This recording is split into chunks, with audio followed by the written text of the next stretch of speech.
Welcome to Coast AM's YouTube channel. I'm George Norrie. Like, share, and subscribe. Also find us on Facebook, Twitter, Instagram, and coasttocoastam.com. Become a Coast Insider for ad-free access to thousands of shows you'll really enjoy. Josh Reeves is a Dallas, Texas-based researcher, filmmaker, radio talk show host who first learned of government crimes in the 1990s by reading Jim Marr's Crossfire, which led him to start investigating black operations and secret societies.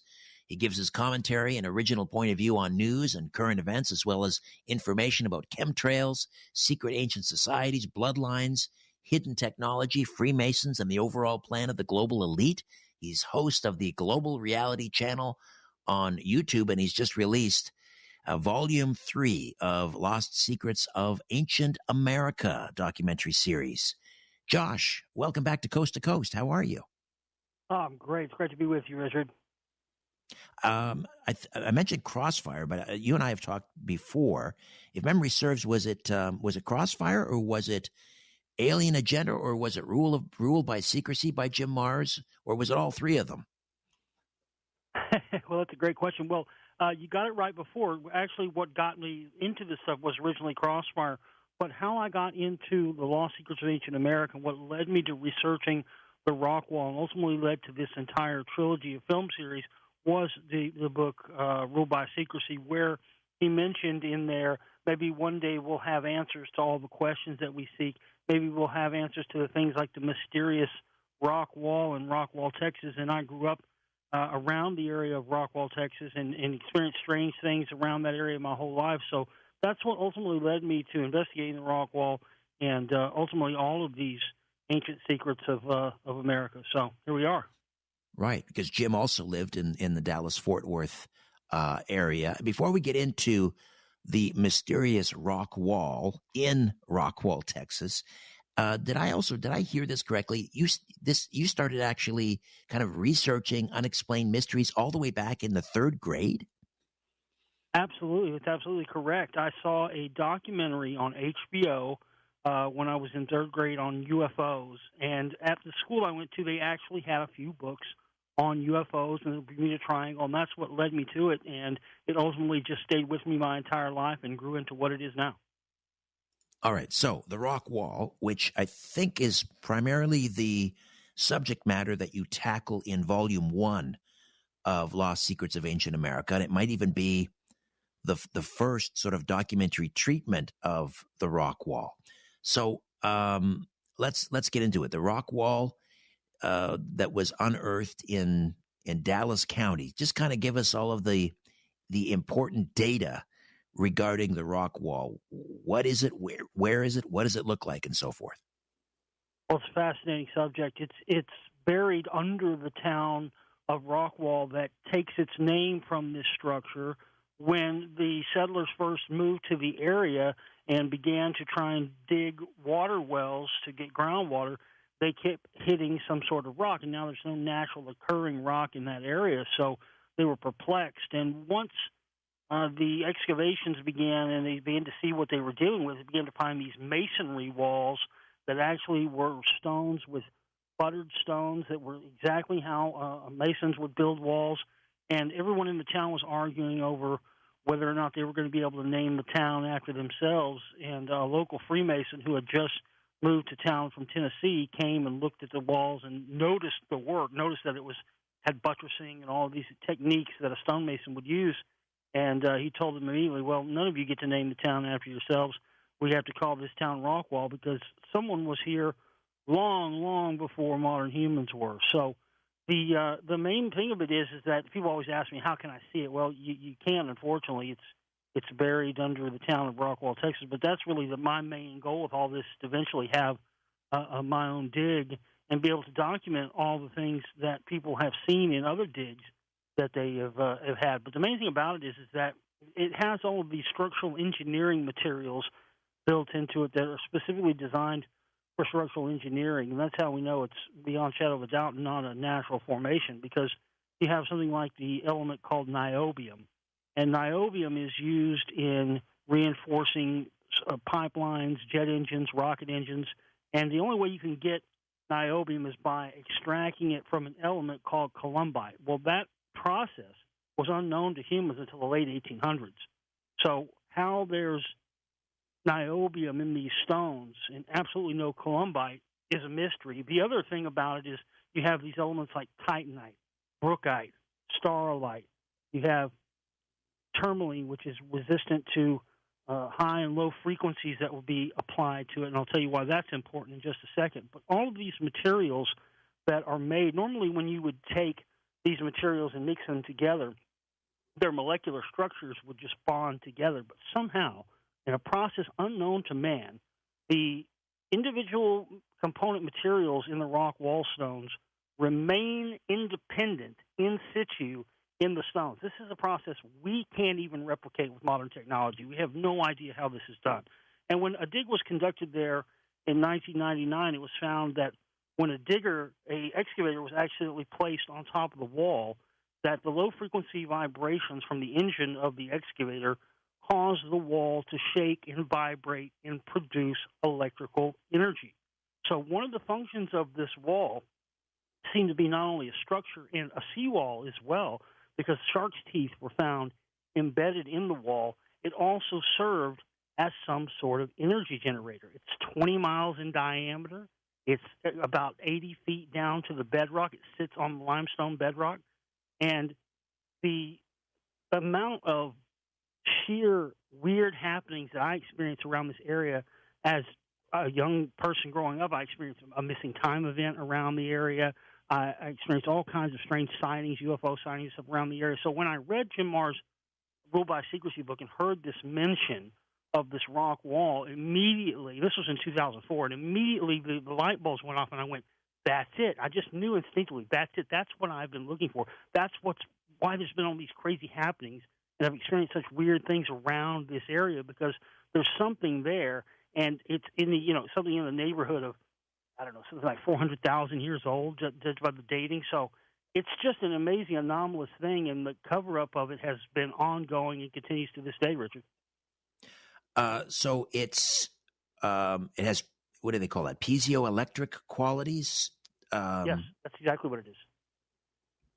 And what do you surmise the purpose of this wall was? Was it a fortress? Was it you mentioned a seawall. It was to prevent whatever was inside the walls from being flooded. What do you think the wall was for exactly? Well, at the time in which it was constructed, we know that the inland sea, came all the way up to the location that is now Rockwall, here just outside of North Texas, right outside of Dallas, where I am. And so initially, I think it was meant to both serve as a seawall. I think it was all those things. I think it was a structure. And again, as I said, this ability for it to basically produce infinite free energy is amazing. And it uses sound to do it. And that's why you would want an element like tourmaline inside of the stone. Someone put that material. None of these materials are found anywhere near here, this area of North Texas at all. So you would want tourmaline in there, because tourmaline can resist high-frequency sound waves without shattering. It's one of the only crystals that can do that. So whoever built this thing absolutely had a knowledge of engineering. The stones get bigger the deeper that it goes down. It's built with a buttressing effect that it's intended to it can hold live loads. So one of my estimations, too, and I know this, as wild as it sounds, one of my theories about the rock wall has been that it could have been some sort of an ancient extraterrestrial launching pad, because it's built to withstand hundreds of thousands of tons of pressure on top of it. It's built to produce energy. So it may have been something where they were actually launching crafts or ships off of this thing hundreds of thousands of years ago. It's so fascinating, Richard. And are portions of the wall exposed above ground, or is it all below ground?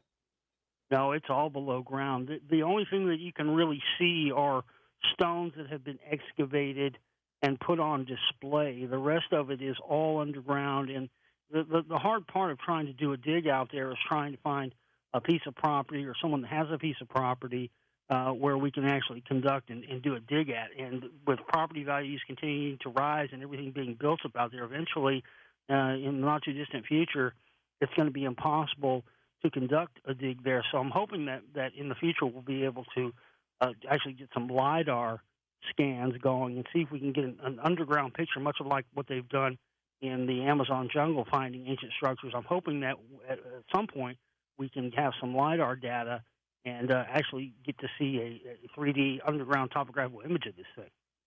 Tell me about your missing time episode in the vicinity of the Rockwall. It was very interesting. I was about 16 years old. A friend of mine and I were going to work in Dallas, and right when we crossed this specific point where I now know part of the Rockwall sits underneath, we stopped to get gas, and we had left home about 12 o'clock. When we were at the gas station, we'd only been gone about 20 or 30 minutes, and we noticed that it was 5 o'clock in the afternoon. And we called home, and we were like, what time did we leave home? And they were like, are you crazy? You left at 12. And we're sitting here going, wait a minute, how did that happen? How did we experience 5 hours missing time? And then another time, I was out near the lake, near the area where part of the Rockwall is submerged under what is now Lake Ray Hubbard, and we experienced some sort of I don't know what you would call it. It was almost like I don't want to call it like a demon or something. We experienced some sort of a dark energy that you could physically feel in your body in this area. So, and I've known people who have seen all sorts of strange cryptozoological creatures near that lake as well. There's all kinds of reports on the internet of it. So there's high strangeness and high weirdness all around this area, Richard. And it never really made sense to me. But once I started to find out about the Rockwall and how they had found, these giant skeletons there back in the 1800s and had been reported in the local news media and everything, and then summarily they disappeared very shortly after that, that's when I began to say, okay, we're dealing with something here that's far more advanced than just something that primitive humans could have built. So let's talk about the nature then of the cover-up, which began, I guess, around 1927. Enter the Smithsonian. Well, the thing about it is that time and again, and of course, there's the Smithsonian denies all this, but where these reports initially came from, they initially came from people who were finding giant skeletons and then reporting them to the Smithsonian, and then once the Smithsonian would show up and examine them, they would never hear anything back. The skeletons would disappear, and there would never ever be anything else about it again. And I had my own experience. Some of this stuff you wonder if it's true, if it's just hearsay and this, but I actually had my own experience with this when I was making Volume 1 of this series.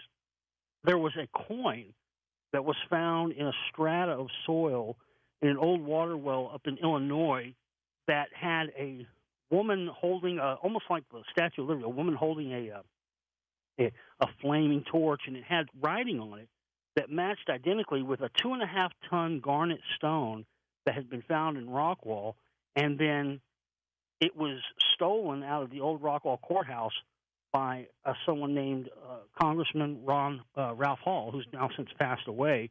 But he was witnessed by multiple inmates they used to keep the inmates in the top part of the old courthouse in Rockwall, where now they have parts of the stones there where you can go and see.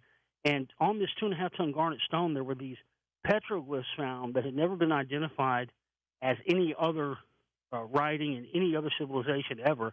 And then this coin was found in this water well in Illinois with these exact engravings on it. And the Smithsonian, when I contacted them, the Smithsonian said they indeed did have this coin.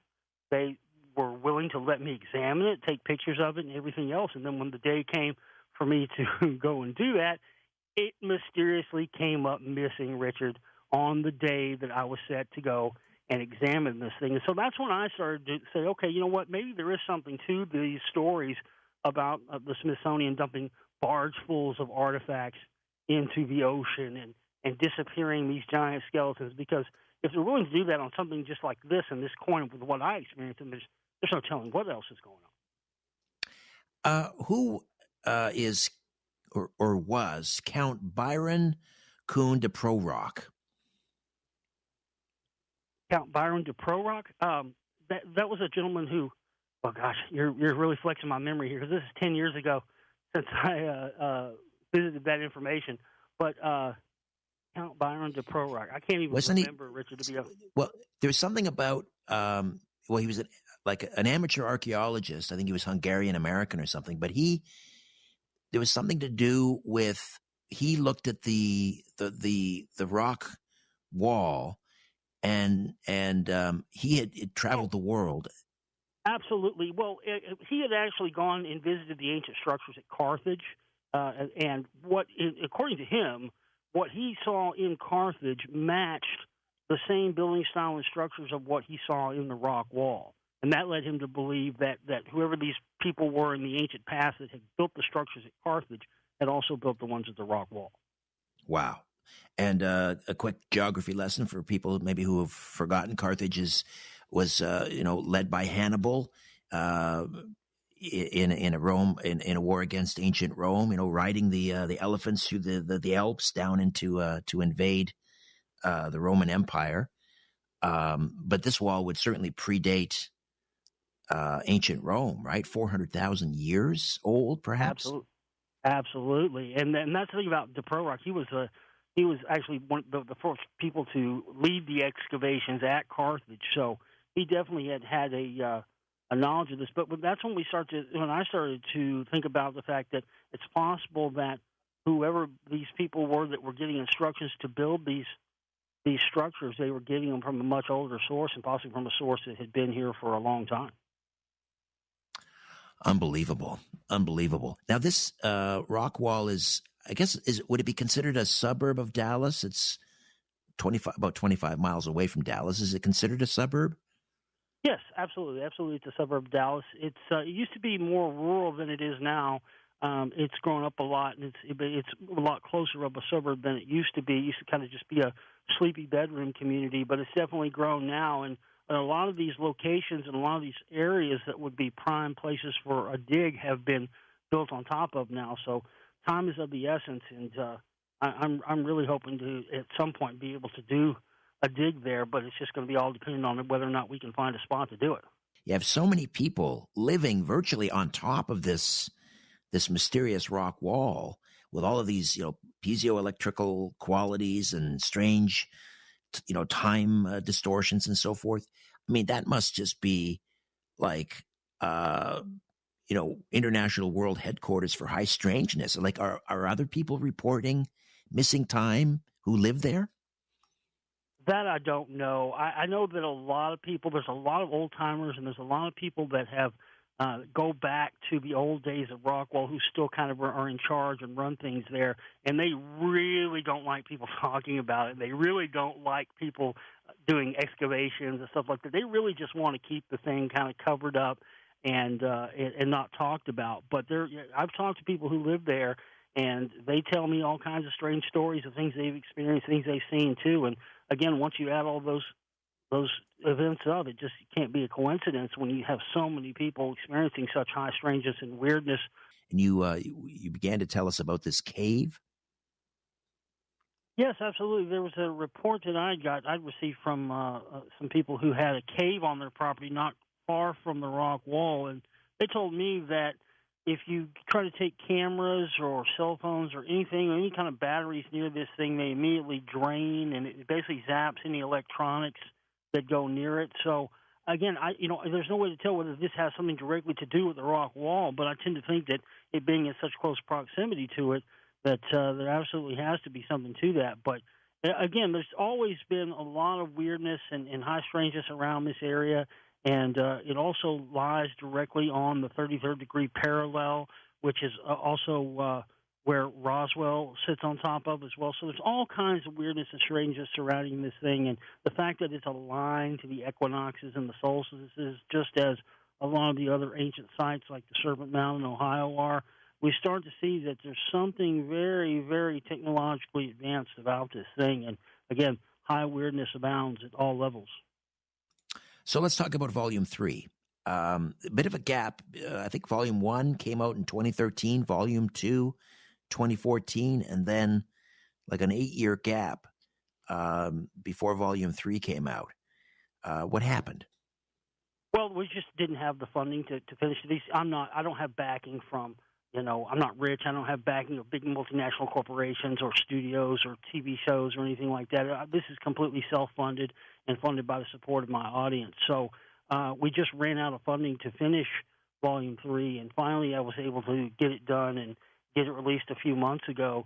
And that's why it's vitally important to, Coast to Coast AM has made it real easy for people to find how to buy my my series. All you have to do is just go to coasttocoastam.com and go to the search tab and type Josh Reeves in, and it brings you up to a profile page of me, and there's a link there. And Coast to Coast AM listeners can get a discount now and get the entire trilogy for only $35 in one download collection. So that will really help us be able to do more work and hopefully get a Rockwall dig going at some point, which is really the ultimate goal because, as I said, when the dig was conducted in 1999, they found all these anomalous things like the bulldozer shaking and the thing producing energy, but none of this stuff was documented. So it's my goal to have another one of these digs and then have all this stuff that we've heard about, the Shark's teeth embedded into it, the piezoelectrical energy production. I want to document all this, have it all on film, and then show it to people because that wasn't done the last time there was a dig. So I think if we get some actual documented evidence of these things occurring, get it on film and get it out there to people, we could have a real chance of getting some interest in this thing beyond just what has been out there up to this point, Richard. Oh, Volume 3, a pretty huge undertaking. Did you, am I correct in saying that you visited or toured 12 different states for Volume 3? Not for Volume 3, but in Volume 1. In Volume 3, we went to Colorado, New Mexico, Utah, Arizona.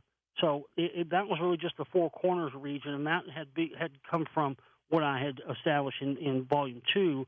And just looking at all of these different civilizations and all of these different artifacts and areas that seem to have building styles and building techniques that were well beyond what the natives would have had any kind of access of knowledge to do. So that's really what the whole Rockwall thing started for with me with this whole series of Lost Secrets of Ancient America was if there's something to this, if this is what we think it is, then there must be other things across the United States like this, and that really sent me down the rabbit hole of trying to travel to all these different places, get footage, and see if I could find things that matched up and connected, and certainly I did. Did you visit the Hoover Dam in Volume 3? Absolutely. Yeah, you're absolutely correct. I did. The reason that I visited that was because I had heard these stories and heard this stuff of ancient star. One of the things that came up in the earlier works in Volume 1 and Volume 2 were the idea of these ancient stargates and the representations of these different sculptures and statues. We have one here in Dallas, Texas called Thanksgiving Square, and it's this strange piece of artwork that depicts a stargate. There's many other ones like that across the United States. And so I had heard these stories about an ancient stargate being hidden inside the Hoover Dam. And when I had conducted my research into Colorado and Nikola Tesla in Colorado Springs and this signal that had been decoded that had a star map to the Epsilon Bootis star system encoded in it, it really led me to looking into the idea that this might be possible. But when I got to the Hoover Dam and I saw all these, the first thing I see are these two cherubim statues that are identical to the statues that are seen on the Ark of the Covenant. And the Ark of the Covenant is said to be, it's talked about in ancient Sumerian texts as being this power supply, the power supply for the bond between heaven and earth, which is some sort of stargate. So immediately I started to see this iconography that I had seen in the past connected to stuff like the Ark of the Covenant, Masonic stuff, and it's all littered around the Hoover Dam. So it was a real fascinating exploration for me.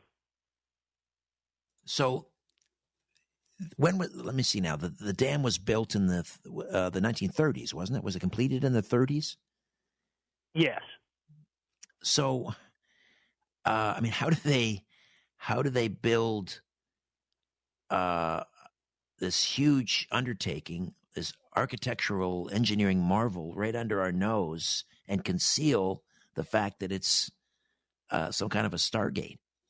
Well, it seems that they found this thing buried out there or something. As far as I know, information is really sketchy. But as far as I've been able to put together, and I talk about this in Lost Secrets of Ancient America, Volume 2, because in the area of what is now known as Area 51, that area, Groom Lake, there was the whole base is built into a mountain that was supposedly this habitat of an ancient extraterrestrial race called the Havamassus, and it was found to be into this rock. So essentially the only way they could find to cover it up was to build a military base into it. And of course, they have the world's longest runway there.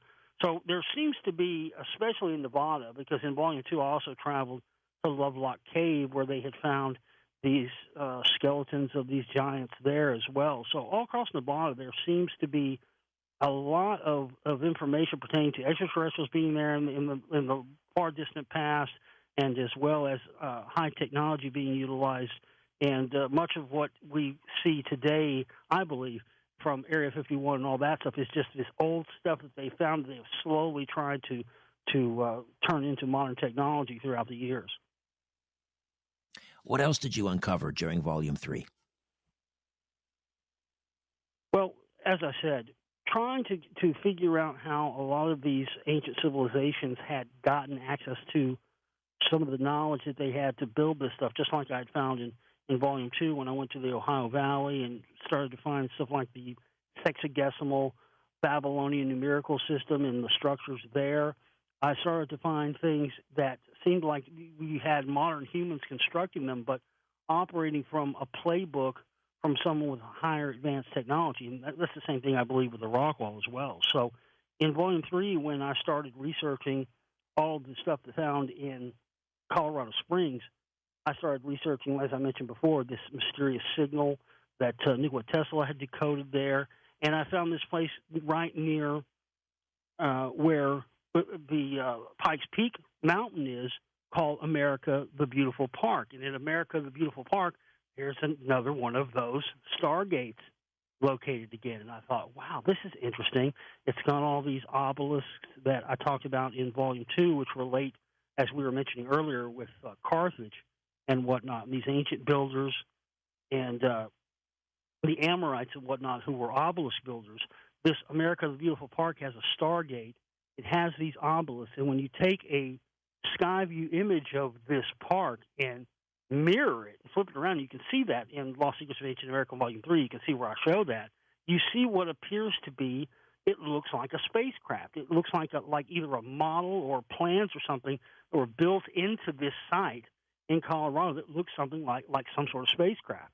So I started to wonder if that signal, which was decoded to be a map of the Epsilon Bootis star system, home to this supposed race of extraterrestrials called the Arcturians.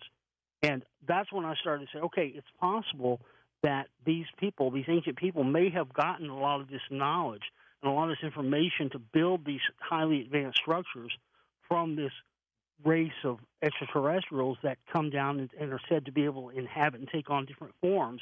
And that's when I started to shift my focus away from the idea that we were just dealing with just giants, as I had thought before, because one of the things about the Arcturians, it said that they can appear to people as giants, they appear as angels, they appear as gray aliens even. So it started making me consider the fact that what we've been dealing with is this one group of extraterrestrials who have been taking on a different form throughout the centuries and coming down and attempting to aid humans. During the making of Volume 3. Right. And during the filming of Volume 3, Lost Secrets of Ancient America, did you speak with, interview any of the I guess the Pueblos, and do they have ancient stories about star people that sort of fit into all of this? Well, they're kind of cagey about it. They do, but they're real hesitant to talk to anybody about that kind of stuff, like me, because they just, and with good reason, they just don't seem to trust anybody. I had a lot of pushback from some of the Native Americans that I tried to talk to, stuff like Pyramid Lake in Nevada, which is this lake that has what supposedly it's a natural structure, but it seems to be some sort of pyramid structure that was built many years in the past. And I went to try to speak to the Paiute Indians there and get permission to film it, and they wanted $1,000 just to talk to me and just to be able to to film the rock structure there. They wanted control over the content of my movie and whatnot. So it was really, really strange trying to have communication and have a dialogue with the Native people, because they're very guarded, and again, with good reason. They're very guarded about their ancient traditions in their past, but there seems to be a lot of belief that the people who seeded their tribes and the people who gave them knowledge and set up the tribal structures of the natives came from the stars, in their opinion. Came from the stars, right. And the idea that these ancient civilizations, advanced civilizations, existed, hundreds of thousands of years ago, is that perceived perhaps as a threat, I suppose, to the narrative that the indigenous people have always been in North America? I don't know if it's necessarily a threat to it. I think that it's very guarded because there's been so much controversy. I mean, originally the original scientifically held belief in academia was that, aside from Native Americans, there was a separate culture called the Mound Builders. There was a separate group of builders that were responsible for these earthworks. And then after the Trail of Tears and after a lot of the ancient sites started to be taken away from indigenous populations, then the narrative and the story changed, and that got done away with, and then all of these ancient structures all got associated strictly with Native Americans, when even a lot of the Native Americans have said, this stuff's older than us, this was here before us, things of that nature. And the same has been said with a lot of the Native American tribes with the giants. One of the things they found in Ohio was what they described as a giant graveyard. And when a local Native American was interviewed in a local Ohio newspaper, he told the newspaper that these people were here long before the red man. So I think you can have both. I mean, I think both can be simultaneously true without negating one or the other.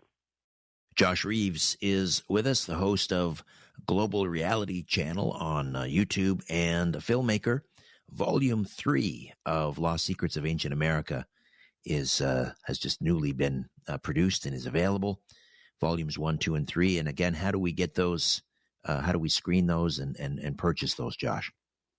Well, Coast to Coast AM has made it very easy for people to do that. All they have to do is go to coasttocoastam.com. They can go to the search tab at the top and type my name, Josh Reeves. It'll bring up the guest page, and it has a biography there. And if you scroll down, it says videos. And where it says videos, it says the Lost Secrets of Ancient America trilogy. And if they click that, it'll take them right to the download store where they can purchase the download of the film. And if they buy the trilogy in the next 24 hours, they're going to get it at a discount, especially for Coast to Coast AM listeners. Fantastic. All right. We were talking about the mound builders before the break. I went to Moundsville. I think it's called Moundsville in West Virginia, right across from the West Virginia State Penitentiary. There is this Moundville Museum. There's a huge mound, and they really sort of, in the museum, if you go in there, they really bend over backwards to try and convince you that the mounds were not built by giants.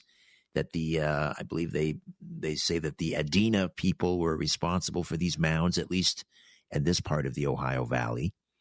First of all, who were the Adenas? Do we know much about them? Well, supposedly they were this group of builders that were said to be giants. So, they say that was the Adenas, but they also try and, as you said, try and get you looking in another direction. I actually have never been to Moundville in West Virginia. I went to Moundville in Alabama because there's a Moundville there too, and shot for Lost Secrets of Ancient America Volume 1. And I also went to Mound City, which is in Chillicothe, Ohio. And just as you stated, the penitentiary there in Virginia, in Chillicothe, Ohio, parts of the Mound City complex are actually built into a penitentiary there, and are off limits and inaccessible to the public. So it's very interesting that so many of these sites where they're supposedly trying to tell, they're trying to tell us that, okay, this is, there's nothing unusual going on here, but you find these anomalous things, and as I mentioned, in places like the Newark Earthworks in Ohio, you find, and in the Serpent Mound as well, you find this base 60 numerical system, which is a Babylonian numerical system, and you find stuff in like the numbers within the Serpent Mound. You find stuff like 666, which people think is Satan and the devil, but in Babylonian numerical system, 666 is a number for the sun, and that's why a lot of these ancient sites, like the Serpent Mound and others across the Ohio Valley and even the Rockwall, are all aligned to the equinoxes and the solstices. So we definitely see in the building and the structures of these ancient sites that their connection to the stars is built right into the structures themselves. Do you believe that there are still giant skeletons to be found in any of these mounds, or have they all been removed? Well, it's certainly possible. I mean, there's a lot of sites that are still on public property which have not been excavated and have not been touched. I have actually heard from a couple of people who said, I have a mound on my property, come and excavate it, let's come and see what we can find. And every time that I try to contact those people again, they mysteriously, I can't hear back from them. So there's definitely an ongoing cover-up with all of this stuff. I want to make it clear that I'm not coming from any sort of agenda in this. I don't come from a religious agenda. I'm not trying to prove the existence of the Bible and prove all these things. I have absolutely zero agenda when it comes to this stuff, and I'm not left or right politically. I simply want the truth, and that's what I'm after, and that seems to be what they continue to cover up. I mean, the Rockwall thing really opened my eyes more than anything else to just how far the cover-ups are willing to go when it comes to this stuff, because it seems to challenge the established narratives of both science and religion, and that seems to be what they're most afraid of, is these things being, usurped and turned over and basically being out of their control. Well, that was my next question, is why the secrecy? Why the cover-up? I mean, can you imagine the lineups at the Smithsonian, the various Smithsonian museums, if they had giant skeletons on display? Why? I mean, is this about, I don't know, protecting tenure for university professors? Why don't they want to rewrite the history? Well, here's the thing. The Smithsonian Institute, people think of the Smithsonian is a United States government-controlled organization, and it really isn't. It actually gets its funding from a lot of overseas people, and they have offices all over the world. So if anything is found, they get called, people get called out to go and collect it immediately. Now, from what I've been told, from what I've found in my research, a lot of people believe that the Smithsonian is directly connected to the Vatican, because the Vatican has these, what we talked about before previously, Richard, was you had asked me if I thought that there was actually a big warehouse like in Indiana Jones where the Smithsonian stored all of this stuff, but certainly the Vatican is said to have those type of things. So it seems that the cover-up is really about keeping these established narratives of both science and religion in place in order to keep their narratives of control in place. And those tend to reflect who we are, where we really come from, what our destiny here is on Earth. And I think that's something that every human has the right to know, and they don't deserve to have it covered up for them. So that's why my question, all this stuff, and trying to uncover it is so important to me, Richard, because it's not just about finding the lost secrets of ancient America. It's about connecting the narrative and connecting the real truths of who we are as humans and how we got here and where we came from. So, like I said, I'm not funded by a television show or any. I'm completely self-funded and funded by people who support my work. And when people buy the downloads, that's what they allow me to do, is to be able to continue this work, because I'm not done yet. I still have a lot to do, and I want to uncover this Rockwall and, like I said, really document this stuff and bring it to the people so they can see it, so we're not just hearing these stories that we're being told of stuff that happened there. I want to show it to people and bring it to people, because I think that us finding out and being in control of our destiny as humans is the most important thing we can undertake in this life, because the powers that be don't have any interest in telling us the truth. And that's going to come down to the individual. It's going to come down to people like me and you and the work you do and everything else. So it's really vital and important to me to continue this work into the future as long as I can. Maybe I'm being naive, Josh, or I'm missing something here, but it would seem to me that it would be in the interest of the church to uncover these giant skeletons or to put them on display, because that would support the biblical narrative, would it not? You know, the giants that roamed the earth during Genesis and after the flood.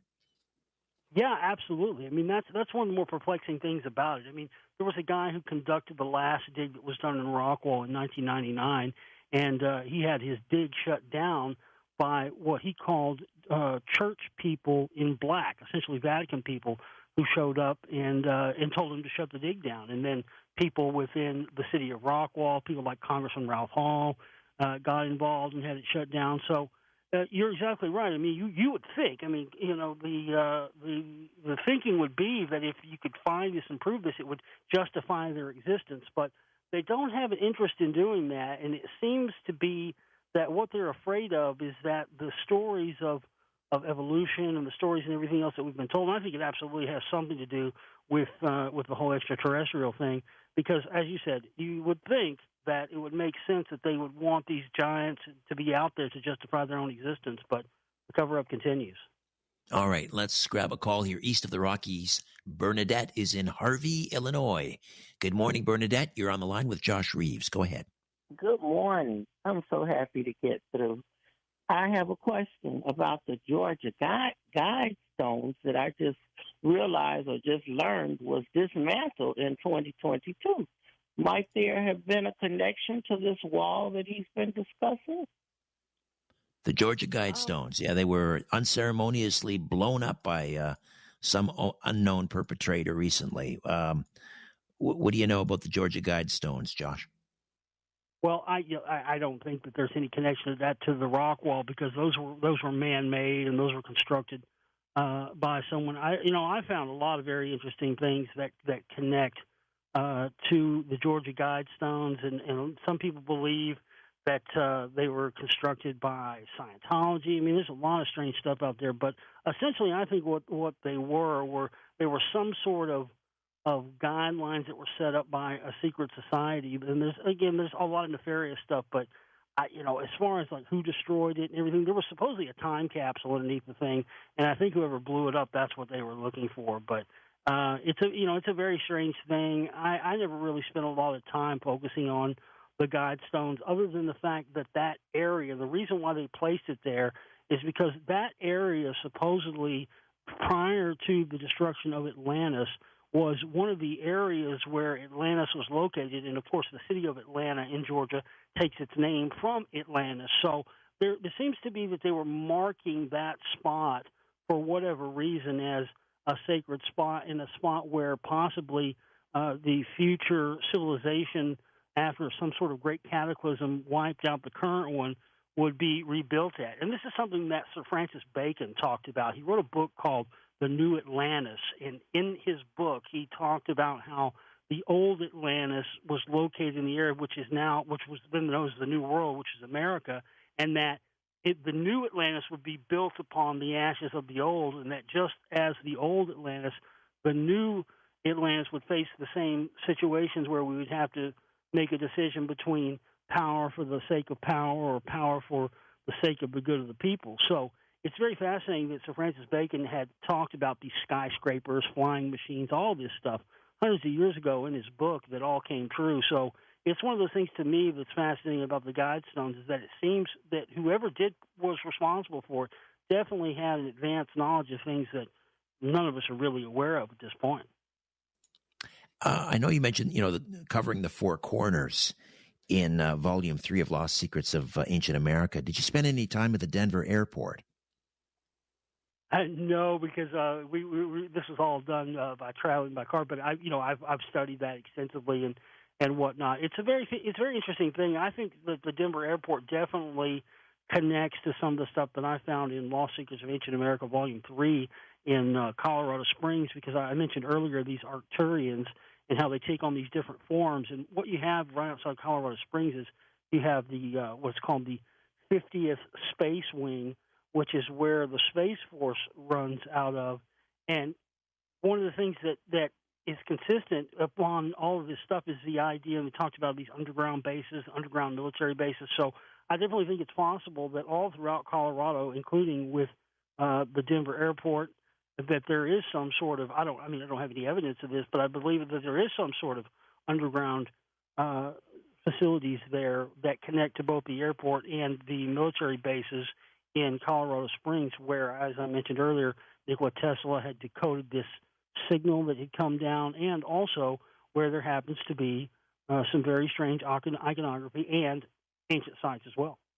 If you read the actual scholarly translations of the Sumerian text, there's nowhere in there does it talk about them leaving. So a lot of people believe that they never left, that they're still here, that they exist underground, and maybe possibly some of these underground bases like I was talking about as well. So that's one of the many things. I don't know. I actually found there's a book called The Murder of Meriwether Lewis. And a lot of Meriwether Lewis from the Lewis and Clark expedition, when these guys were coming across America, they were finding mounds and evidence of giants all over the place. I mean, they found in Alabama, they came across a giant Native American man sitting lotus-style on a mound, and his name was Tuscaloosa, and that's where the city of Tuscaloosa in Alabama takes its name from. And one of the things that in some of these lost writings of Meriwether Lewis, he talks about this ancient race of giants being shackled and held underground, and that one day someone was going to unleash a plague of giants upon the earth, which had the possibility of destroying humanity. So, I don't know. I don't have all the answers, and I don't know that there's anything to that. But just based on my research and what I've looked at, it's definitely fascinating. As you mentioned, it doesn't say anywhere that if they were here, that they ever left. But I also think that's possibly where the whole Stargate thing comes in, and these different portals that are located within the Earth. Fascinating about Poverty Point is that, and I discussed this in Lost Secrets of Ancient America, Volume 1, is that in the state of Michigan, there was found all of this ancient copper mining that was going on thousands of years ago. Somebody was excavating copper out of mines in Michigan and then transporting it through the United States all the way down to the location of Poverty Point, and then sending it somewhere over to the Middle East, because the copper that is found in Michigan has been found in artifacts that have been found in what is now Afghanistan and Iraq and that kind of thing. So absolutely. I mean, I think that the giant thing is, as I talk about in Volume 1, I talk about the giants in regards to what are referred to as the Amorites, the biblical Amorites. But, there was a precedent that these people actually did exist, and they were said to be giants. You had Og, who was one of these giants. But Poverty Point is fascinating because it's not just mounds. It's the only site that's ever been found that has both mounds and earthworks. And there is a difference. Mounds are structures that can be used for both burial, and they're not always burial mounds. But then you have earthworks, which are something completely different, like what you see up in Ohio in the Newark earthworks and whatnot. And at Poverty Point, Louisiana, you have all of the type of earthworks and mounds in one site, which you don't find anywhere else. So it's a fascinating spot, and I hope to be able to go there in the future for sure. All right. You mentioned the copper mines on the I guess the south shore of Lake Superior, where these have been discovered. I mean, without those copper mines, there wouldn't have been a Bronze Age. I mean, you need copper to make bronze. So we're talking about what, 5,000? Well, the Bronze Age was roughly 3,000 BC to about 1,200 BC. So we're talking 5,000 years ago. Yep, absolutely. You're 100% correct, Richard. That is a correct assessment. There would not have been that age without that copper. And it's fascinating because, whenever you test, the thing about copper is you can test it and determine the location that it came from because it's all different and you're able to see. So in these artifacts, they were found scattered throughout the United States. Some of these artifacts made of this copper were actually found in mounds.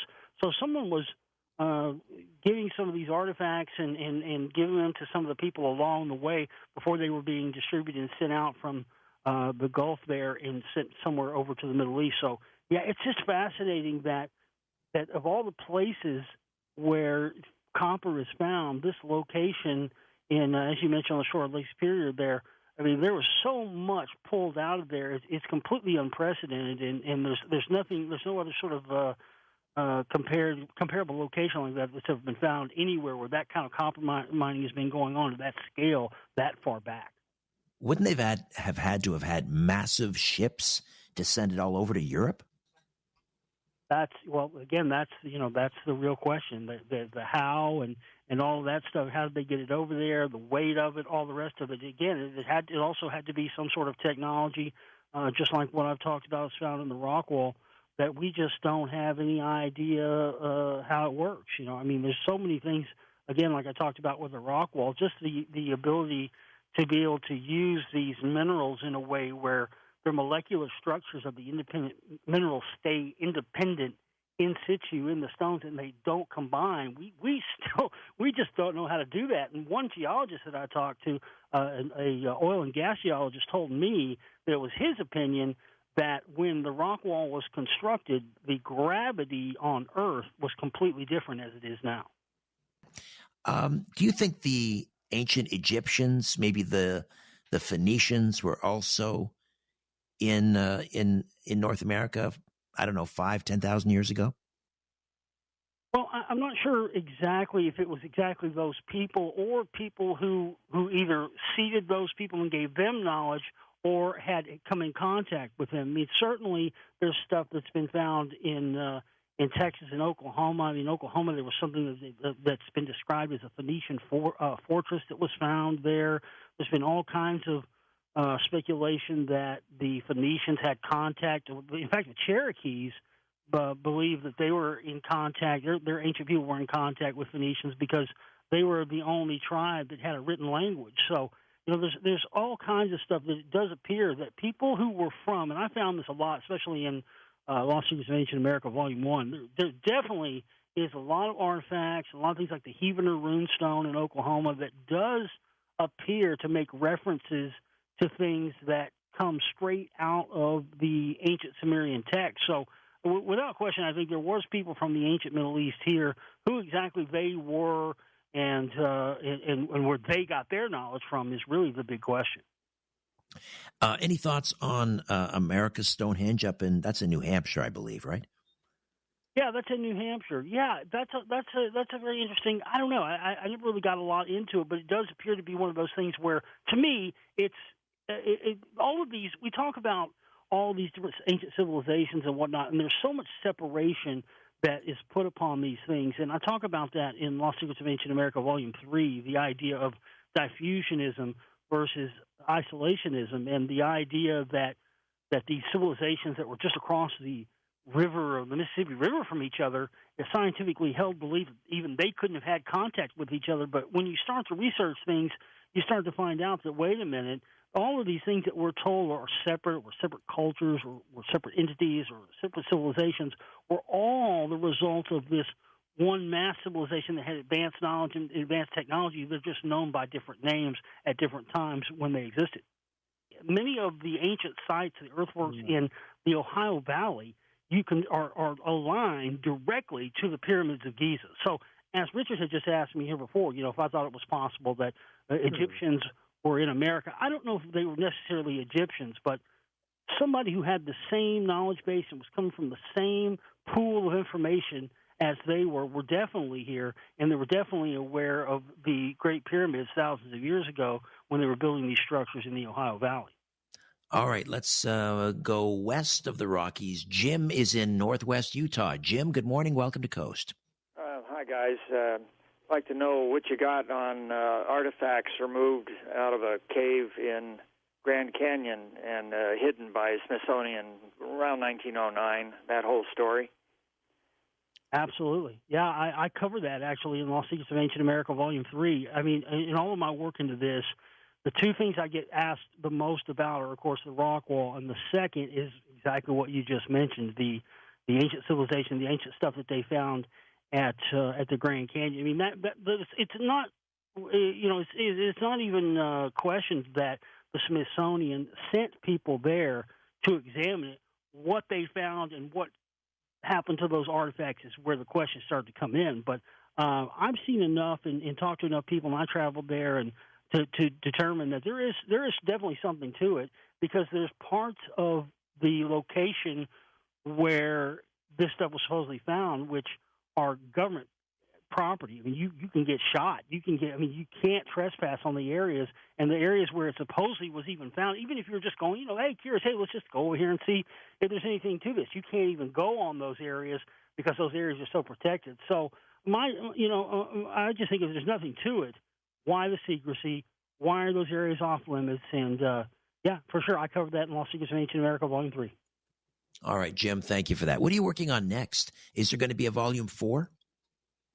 Well, I tell you what, I'm really trying to, like I said, I'm really trying to have my own dig into the Rockwall. There may be a Volume 4. It just depends if, hey, listen, if all the Coast to Coast AM listeners go out and buy the trilogy right now, it's over 7 hours long, then there definitely will be. But I'm really struggling to just survive and do this work and everything else, because it's really difficult to get people to fund this kind of work unless you're going to get funding from someone who wants to control the outcome of your data. So I do all the elements of this film. I mean, I do the writing, I do the researching, I do the voiceovers, I even compose and perform all the music in my film. So I'm definitely a one-man show, and it's only because of the support of people like the listeners of Coast to Coast AM who want the truth, who want someone like me to be able to go out there and try to find this stuff and bring it to you. And that's what I've dedicated my life to do, Richard. It seems, Josh, that the odds are stacked against people like you in terms of, trying to get at the truth, particularly when it comes to, trying to excavate in Rockwall. I mean, do you think they'll ever allow you to put a shovel in the ground and get a good look at that wall? Well, it's not a problem. And you got to remember, Richard, this is the state of Texas. You can do anything you want on property you own, and nobody can say anything about it. So that's really the main thing. We've got to find somebody that either owns property or who's willing to buy a piece of property, where through the mapping that we have, we can determine there's a piece at, and then we can get excavators in there and we can do whatever. It's not a problem of doing the actual dig. It's a problem of finding a piece of land where we can have permission to do it. And really, in a situation like that, you want it to be property that you own. So that's really been the struggle that I've had. And, hey, you never know. There might be someone listening to this show that may live in Rockwall, may know where an area is where we can excavate at. Please get in contact with me if you do. I'm never going to give up on this, because I believe it's important, and I believe we can shed a lot of light on this stuff if we can document these things like the piezoelectrical energy production of the wall, how it responds to low-frequency sound waves, the shark's teeth embedded into it, the sand dollars that were found that weren't petrified. All of these things I want to document and put them on the record for future generations, so we can continue to look for these things, not just in places like Rockwall, but all over. I'm sure there are other rock walls out there as well, not just in Texas, right? There are. In fact, there's another one in Texas, and I talk about that in Lost Secrets of Ancient America, Volume 1. There's another one that's found down near Austin. It was found in ancient times, and they found all of these, Babylonian-type statues and stuff. There's very little information I can find about this, and I've tried to go find out where this thing is located at, and it's almost impossible to find but it was reported in the newspapers in the 1920s and 30s, but there's very little on it. But I'm sure there probably are. I heard about one in Tennessee. There's been some sort of ancient wall that was found in Tennessee. I haven't found very many reports on that, but again, I think you're right, Richard. I think there's probably more of this stuff out there, and I think if eventually we can, get LiDAR scans and whatnot, we'll be able to do like what they've done in South America with some of these Aztec and Mayan civilizations, where they're finding completely new things underground that you just can't see any other way. Well, keep on the trail, Josh. You're doing great work, and it was great hanging out with you for the last 2 hours. Thank you so much. And Richard, you're the best. Thank you. Josh Reeves, Global Reality Channel on YouTube, and The Lost Secrets of Ancient America, Volumes 1 through 3. The Coast mobile app is now available for download on iPhones and Android devices. You can become an insider directly through this app. This is a great option for our international listeners, and new users will also receive a free 2-week trial.